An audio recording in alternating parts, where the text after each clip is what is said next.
Excellency, Mr. President, ably represented by my dear brother, the Senate President Obon Goswell Akpabio, Grand Commander of the Order of the Niger, GCON, the distinguished senators that are here, particularly the chairman of Senate Committee on FCT, the national chairman of All Progressive Congress, members of the House of Representatives that are here, the managing director of Julius Berger, Dr. Lars Richard, ministers of Agriculture and Minister of State Water Resources and Sanitation, permanent secretaries, head of service, and mandate secretaries of the FCT, Honorable Minister, FCT, State, gentlemen of the press, ladies and gentlemen. Your Excellency, Mr. President, let me, on behalf of the FCT administration, sincerely thank you once more for honoring our invitation to inaugurate this B6, B12, and cycle roads. This is the 7th inauguration you have done since your anniversary of 1 year. By the grace of God, you'll also be with us tomorrow as you inaugurate the Vice President's official residence. And then we'll round up on Saturday while you commission the Guzape Lot 2, the district, which has about 73 kilometers of road in that district. So we must thank you for making yourself available, making the residents of Abuja to be happy, and actually giving them hope. Your Excellency, Mr. President, it may interest you to note that this road was awarded 14th of May, 2007. 14th of May, 2007, at a cost of 48.5 billion naira. And then it was revised in January 2021 at a cost of 98.8 billion. Awarded 2007. And then when you talk about renewed hope, a road that was awarded 2007, just 1 year of the administration of Mr. President, the road has been completed.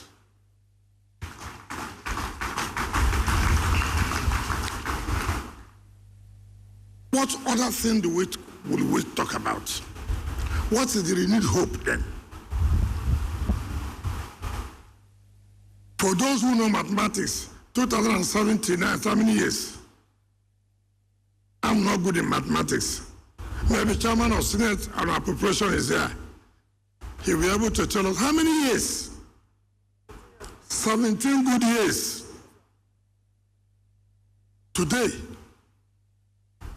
Mr. President, in just 1 year, has been able to complete it.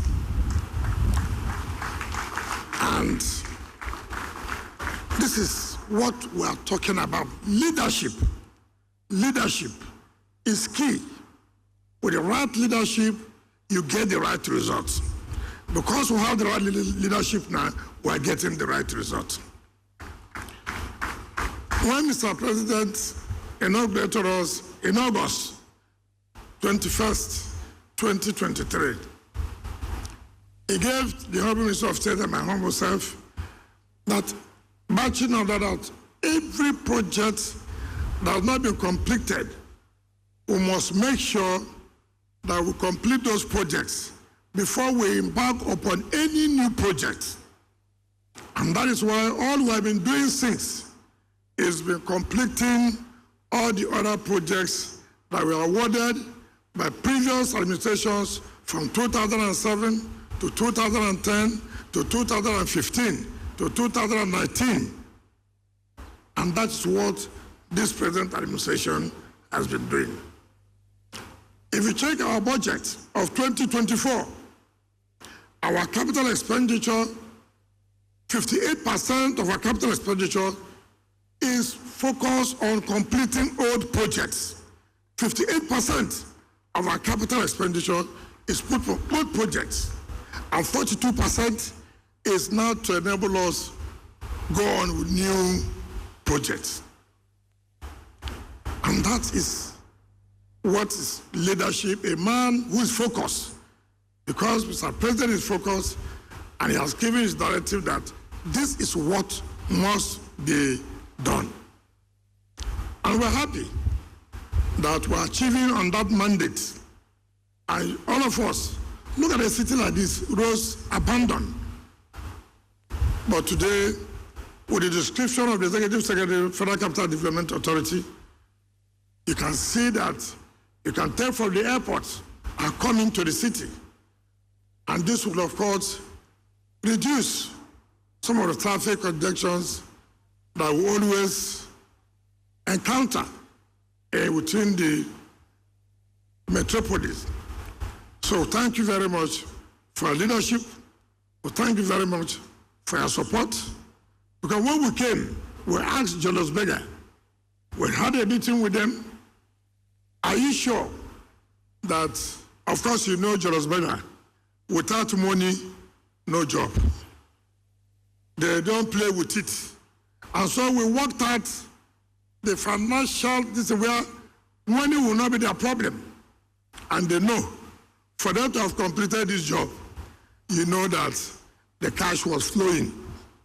And we thank them, we commend them for keeping to their promise. And of course, you don't need to ask about quality of job done by Julius Berger. Mr. President, what does I appeal to you? By your left, which is by my right, Minister of Finance encroached. There's supposed to be a road leading to that side. We are pleaded with them so that we can do that road. We are all working for the same government. We don't want to use force to go and destroy part of the building. But they encroached. And the land belongs to FCT. We gave them, but they encroached on the road. So I want to please plead with Mr. President to talk to them so that we'll be able to complete our side of the road for the interest of the public. Mr. President, let me say this. Yesterday, 2 days ago, when Mr. President came, I would try to thank Mr. President for what he did in making sure that those who already lost hope in their career progression, that Mr. President brought back hope to them by making sure they get to the peak of their career. Before now, federal capital territory do not have permanent secretaries. But by Mr. President's own way of renewing hope, he said no, that they should get to the peak of their career, and by making sure that they get to the position of permanent secretary and then move to head of service level if possible. And Mr. President granted that. And then I called out the permanent secretaries who are the beneficiaries to come out and take a bow and thank Mr. President. Of course, it's an honor to be called out to take a bow. But to tell you that human beings can never. This morning, of course, I hardly listened to some of these television station, hardly. Some of them can never say anything good. They were criticizing, how would you call people who are permanent secretaries at their level to come and take a bow? You know, in my place, when somebody does not have anything to say about you, he say, look at him. When instead of you to commend that Mr. President has done well by giving hope to these people who had no hope before, your anger is that they said they should come and take a bow. Today, I want to call the agents of Renewed Hope Agenda. Let me call the area council chairman. Come out. You will take a bow before Mr. President. Come out. Since taking a bow is something that makes people to be angry, let them be more angry today.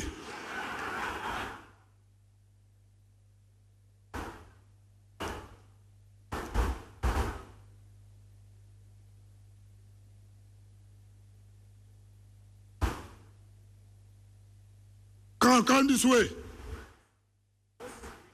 First, Mr. President. Line up and first, Mr. President. You are good guys. Now, Mr. President, these are 6 area council chairmen.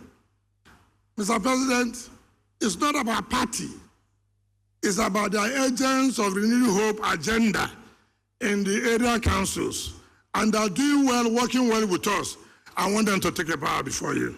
Take a bow.